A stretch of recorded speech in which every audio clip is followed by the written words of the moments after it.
Olá, viu galera nota 10, tudo bem com vocês? Hoje a nossa videoaula nós vamos comentar sobre noções de ecologia. Principalmente essa videoaula vai ser destinada aos alunos do segundo ano que vão prestar o PISM 2, vestibular seriado da UFJF, que esse assunto também é cobrado. Então vamos lá? Bom, primeiro, essa palavra ecologia, né? Qual o significado? Ecologia, ela vem do latim, onde eco quer dizer casa, e logia quer dizer estudo.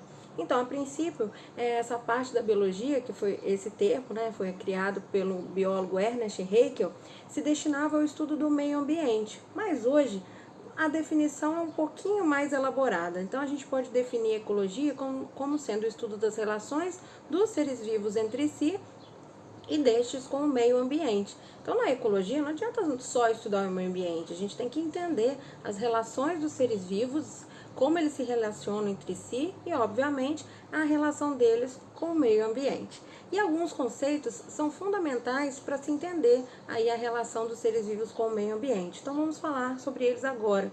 Então, entre os principais conceitos usados na ecologia, temos espécie, que pode ser definida como os indivíduos que compartilham as mesmas características físicas, fisiológicas, anatômicas, comportamentais e genéticas e que são capazes de reproduzir entre si e gerar descendentes férteis. Então, para ser um organismo de uma mesma espécie, além das semelhanças anatômicas, fisiológicas, genéticas, os indivíduos têm que se reproduzir naturalmente, também não pode ser artificial, e que dessa reprodução os indivíduos gerados também são férteis, ou seja, também têm a capacidade de se reproduzir. Agora, quando eu junto um conjunto de indivíduos de uma mesma espécie no mesmo ambiente, eu tenho uma população. Já a comunidade ou biocenose é definida como sendo um conjunto de várias populações que vivem no mesmo ambiente. E ecossistema, um dos termos que mais aparecem sobre ecologia, se refere à interação entre o meio biótico, que seriam os seres vivos, a comunidade de seres vivos, mais os fatores abióticos. Fatores abióticos são fatores que não têm vida, mas que são imprescindíveis para a sobrevivência dos seres vivos, certo? Já se eu juntar todos os ecossistemas do planeta, nós temos a biosfera. Então, biosfera corresponde ao conjunto formado com todos os ecossistemas da Terra. Já habitat, ou habitat, pode ser definido como sendo o local onde você encontra um ser vivo, naturalmente, de uma determinada espécie. Então, o habitat é o endereço, né, onde um ser vivo vive, certo? Já nicho ecológico desempenha o modo de vida de um ser vivo. É o papel desempenhado por uma espécie no seu ecossistema. Trata-se então do modo de alimentação, o tipo de abrigo, como ele se reproduz, bem como sua influência no meio em que vive. É como se habitat então fosse se eu comparar, né, se eu fizesse essa comparação de habitat ao endereço, o nicho ecológico seria a profissão que o ser vivo desempenha na natureza, certo?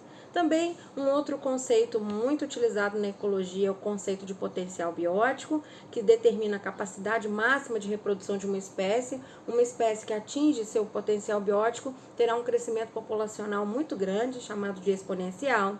Já a resistência do ambiente se refere à resistência que o ambiente oferece ao crescimento das populações naturais, como, por exemplo, limitação de espaço, de alimento. E o princípio de Gauss, ou o princípio de exclusão competitiva, ocorre quando duas espécies diferentes habitam no mesmo ambiente e têm nichos ecológicos muito semelhantes e elas acabam então competindo entre si, tá? Biomas referem a uma região geográfica com características próprias de vegetação, clima, fauna, flora, capazes de uma autossustentação. Entre os biomas brasileiros mais conhecidos estão a floresta amazônica, o cerrado, a caatinga, a mata atlântica, Pantanal, entre outros. E ecótono se refere a uma região entre biomas, caracterizado por apresentar uma grande biodiversidade de espécies, certo?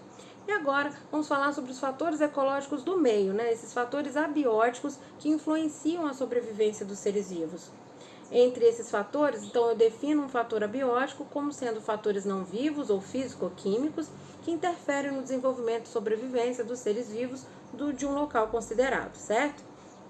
Exemplo de fatores abióticos importantes para a sobrevivência dos seres vivos: a água, gases, o teor de luminosidade, sais minerais, a luz, a pressão, temperatura, entre outros. Já os fatores bióticos correspondem à comunidade local. São dois grandes grupos, autótrofos e heterótrofos, sendo que autótrofos são aqueles que produzem seu próprio alimento, são chamados também de produtores, que produzem seu próprio alimento através de dois processos, fotossíntese ou quimiossíntese, e os heterótrofos, também chamados de consumidores, que não conseguem produzir seu próprio alimento. Aí os consumidores podem consumir produtores ou outros consumidores como eles. Já os decompositores, para conseguir alimento, eles transformam a matéria orgânica em inorgânica e tem um papel até fundamental para a reciclagem de nutrientes, certo? Bom, para a gente finalizar essas noções de ecologia que são muito importantes para quem vai fazer a prova do PISM, vamos falar agora das relações ecológicas entre os seres vivos. Nenhum ser vivo consegue viver sozinho, né, gente? Então eles têm que se interagir com outros organismos. Essas interações podem ser entre organismos de uma mesma espécie ou entre espécies diferentes, e essas relações podem ser harmônicas ou desarmônicas. Uma relação ecológica é chamada de harmônica quando ela não ocorre prejuízo para os envolvidos.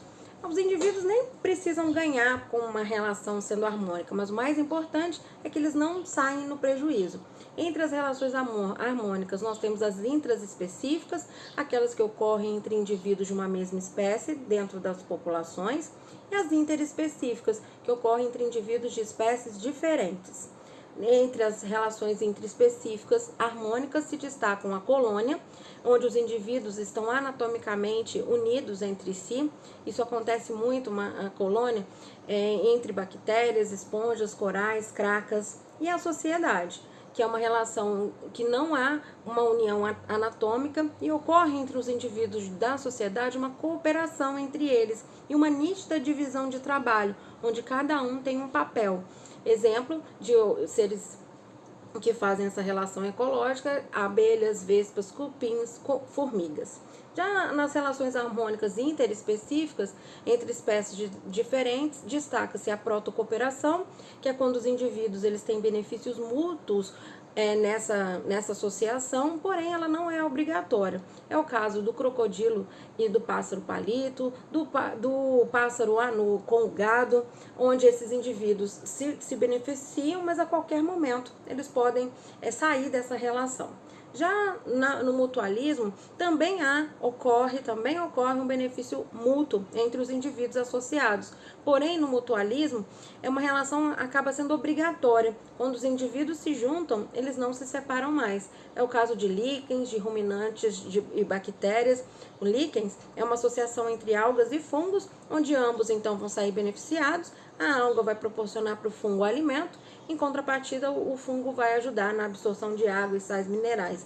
Então, quando no mutualismo eles se juntam, não há separação, como se eles fossem felizes para sempre.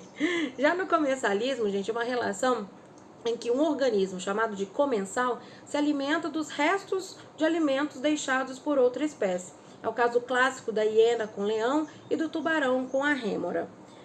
E já no inquilinismo ocorre uma associação entre os indivíduos que vão utilizar outro como abrigo, como moradia. É o caso, por exemplo, do peixe palito e do pepino do mar, ou entre as orquídeas, que são e as árvores. No caso das orquídeas, a gente até fala em epifitismo, né? Um tipo de inquilinismo que pode ainda ser desdobrado em epifitismo, tá? Assim também como a forresia, né? Que também o pássaro, né, pode associar com plantas, utilizando aí a planta como abrigo, tá bom? Gente, agora vamos falar sobre as relações ecológicas desarmônicas. Nessas, se pelo menos um indivíduo sair prejudicado, já é considerada desarmônica, mesmo que um ganhar. Essas desarmônicas também podem ser entre indivíduos de uma mesma espécie, ou entre espécies diferentes. No caso de indivíduos de uma mesma espécie, se destaca né, o canibalismo, onde um indivíduo mata o outro para se alimentar da mesma espécie. É o caso da aranha viúva negra. E a competição, onde os indivíduos concorrem e disputam os mesmos recursos. É o caso, por exemplo, de zebras disputando a mesma pastagem, tá? Então, eles estão competindo aí pelo mesmo recurso e são da mesma espécie. Agora, a competição, ela também pode ser interespecífica. Ela pode, então, acontecer entre indivíduos de espécies diferentes nessa disputa pelo mesmo recurso. Leões e hienas disputando, por exemplo, uma zebra. Então, eles estão disputando esse mesmo recurso, tá? Só que eles são de espécies diferentes. Já no predatismo, é um tipo de canibalismo, porém entre indivíduos de uma mesma espécie, onde você vai matar para se alimentar, tá? É o caso, por exemplo, do leão, que vai matar a zebra, tá? Então, eles são de espécies diferentes. O leão é chamado de predador e a zebra é chamada de presa. Já no amensalismo, ocorre quando o indivíduo libera uma substância no ambiente que vai impedir o crescimento da outra. É o caso de fungos, que liberam no ambiente substâncias chamadas antibióticos que inibem o crescimento bacteriano. É o caso também de eucaliptos, entre outros exemplos, tá? E para finalizar, o parasitismo, que é quando uma espécie, chamada de parasita, se alimenta de recursos do seu hospedeiro. No caso, esse recurso pode ser alimento, pode ser até sangue. É o caso, por exemplo, de lombrigas, carrapatos, os vírus, que são parasitas intracelulares obrigatórios, certo? Então, gente, esse foi a nossa aula, falando um pouco sobre noções de ecologia. Espero que eu tenha ajudado vocês. Um beijo e até a próxima!